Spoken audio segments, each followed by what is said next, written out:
Hi everyone, in this video I will show you that how you can download and install Karate Survivor game on your PC. Guys, first open up your browser and just search for the Steam website. Once you search for it, simply open it.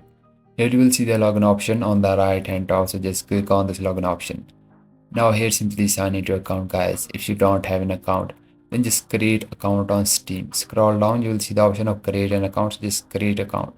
So once you created account on Steam, then you need to download and install the Steam. Click on the install Steam option you are seeing on the top. Now simply download the Steam and install it on your PC guys. This is very simple and easy. So once you download and install the Steam, simply open it, then log into your account, then click on the top search box and just type the game, which is the Karate Survivor. So once you type the game name, now this game appear on the top, so simply open up this game. Guys, once you open up this Karate Survivor game, now here just scroll down and you will see the option of add to cart.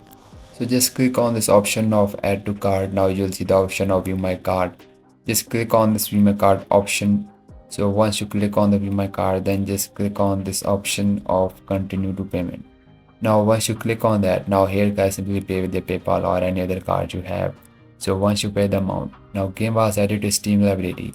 Just go to the library of your Steam and on the left hand side just find this Karate Survivor game. Once you find it, then click on that, click on the install. And if you find this video helpful, so please consider liking, and bye bye and take care.